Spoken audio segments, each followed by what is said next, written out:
Hello my amazing sexy mofos, this is your boy Venemie here. I really do hope you're all okay and having an amazing day so far. In today's video I am back with another Forza Horizon 5 drag and tune video. The car that we are going to be throwing around today is the barn find 1989 Ferrari F40. But before we start, if you are new around here and like what you see, then please do subscribe to join this amazing sexy family. But now let's jump straight into this. Okay, now for the actual upgrades, I'll show you all of them right now, and we'll get to the share code and everything like that. So let's start with the engine swap. You want to put in the Racing V12 engine. Very powerful engine. I believe it's the same one in the Shelby Cobra. Now from here, your drivetrain you want to make all-wheel drive, and the aspiration you want to put in the twin turbo option. When you've done all of this, come over to tires and rims, and as always drag tire compound tires. When you've done that, also go for a lighter rim set. As you can see, you see the weight shed. If it's red, it means it's pretty much gaining weight, but if it's green, it means you're shedding, you're losing that weight. So if you can go for a lighter rim set just to knock off a couple of kilos off the car, then that is amazing, that will help you. Now for the engine upgrades, every single one of these, there's 9 options here, you just want to put every single one of them onto race. Max them all out. You just want to get as much power out of that engine as physically possible. So intercooler, turbo, exhaust, oil, ignition, air filter, any option there, put it all onto race. Now for platform and handling, race brakes and off-road springs and dampers. When you've done that, come over the drivetrain. We are going to leave the transmission alone because we've done the engine swap. The driveline put to race, and then the differential put to drift. When you've done that, save everything, buy all those upgrades, and then come over to tuning.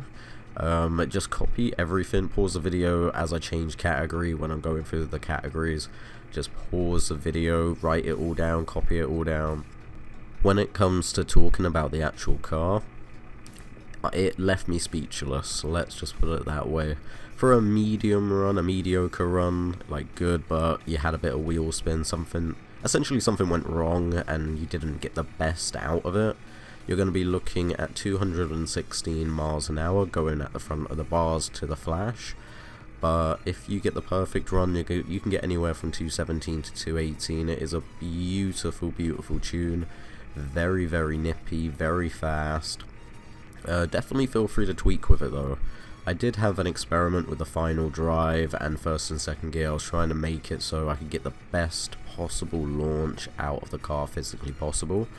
Regardless though, can it be Jesco's, Rimax, anything like that? It can be quite a few of the actual higher up cars, mainly due to that amazing acceleration because of that amazing engine, that Racing V12.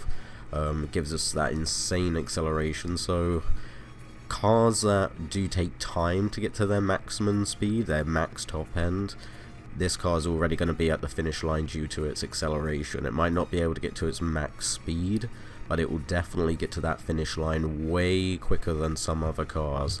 I'm not saying it can beat a Jesco, because a Jesco will probably annihilate it. But when it comes to sleepers and just some other cars, and not like the Rimac and Jesco, just supercars like McLaren F1, not the F1 GT, the F1, certain other sleepers as well, Honda Civic RS, Toyota Supras, Trinos, little things like that. This car will absolutely fly, it really does, it will leave them in the dust. But when it comes to the big boys, of course, it takes a Copo, pretty much a Copo Camaro, to really challenge a Jesco properly. So until something can confidently beat the Copo, I don't believe it will beat a Jesco. So obviously we've got to wait for some sort of sleeper to be added to the game, and then maybe it could challenge the Copo, or maybe it could challenge a Jesco. But with this car, you're definitely going to be beating tons of the competition. Just be careful who you challenge. But I'm going to leave you all with the rest of the gameplay. Let me know what you think of the car and the tune down in the comment section below. Remember as well, in the description, I've updated it now. I'm trying to make it look a little bit smarter for all of you. I've got my discount codes and my links down below. Definitely check them out. If you have any suggestions, any cars that you want me to do a drift tune for or a drag tune, comment them down below and I'll try my hardest to get to them. But I'm going to wrap this video up here. I love every single one of you, and I'll see you all in the next video.